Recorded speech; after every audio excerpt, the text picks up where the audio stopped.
We live in a world obsessed with having immediate answers.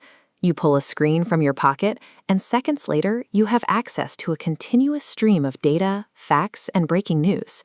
Because of this sheer volume of readily available information, we naturally assume that accumulating more facts means we are gaining actual wisdom.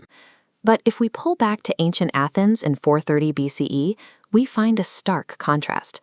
There is a man standing in the marketplace who built no empires, amassed no wealth, and never wrote down a single word. His name was Socrates, and his defining argument was considered a profound paradox. He claimed he was the wisest man in the city specifically because he openly admitted he knew absolutely nothing. This public admission of ignorance undermined the civic foundation of Athens. To the authorities, a man who delegitimized the wisdom of the ruling class was a threat that eventually required an execution to resolve.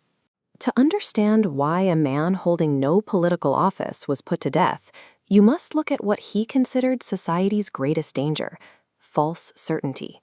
When a person becomes entirely convinced they already possess the absolute truth, their intellectual search halts. The moment you think you have the final answer, you stop asking questions.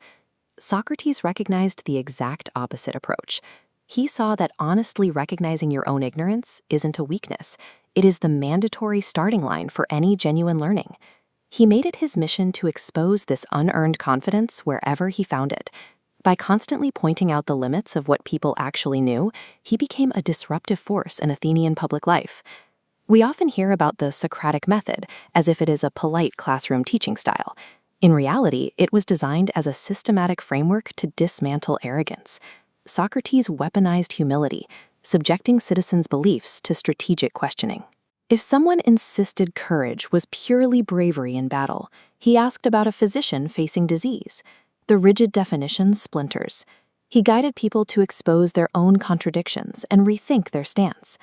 This investigative method proved that identifying what we do not know is more useful than asserting an untested assumption. He expanded this method into a full personal diagnostic tool, famously declaring that the unexamined life is not worth living. Living an examined life requires actively auditing your own underlying motives. It means stopping to investigate why you hold your specific beliefs, rather than just running on societal autopilot.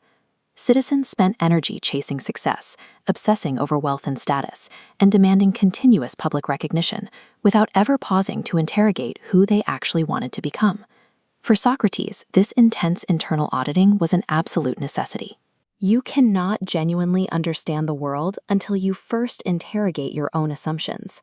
But applying this level of rigorous scrutiny turns a personal philosophy into a direct collision with state power. He taught the younger generation of Athens to demand logical consistency from their leaders. The accusations reflected a deeper fear. Questions are powerful. Questions can challenge authority. He was charged with corrupting the youth and introducing dangerous ideas. The trial culminated in a guilty verdict. He was offered a clear path out: abandon his public questioning, stop challenging the system, and he would be allowed to live. Even when sentenced to death, he stubbornly refused the opportunity to flee the city. He forced Athens to follow through on the ultimate stakes of his philosophy. His reasoning was absolute. If he abandoned his core principles merely to survive, it would instantly render his entire life's work hypocritical and meaningless. By choosing to drink the poison, he demonstrated to history that intellectual integrity matters, even when survival is on the table. While the state executed the man, his method survived to become the core operating system of human progress. It is the exact process that drives rigorous scientific research, where testing and disproving hypotheses is the standard. It is the same framework of exposing contradictions that governs our highest systems of legal justice and evidence review. And it is the exact same disruptive spirit of questioning that we actively train into the next generation of thinkers, debaters, and students. We don't advance our civilization by aggressively defending absolute certainty. We push humanity forward by maintaining the courage and the humility to ask the next question.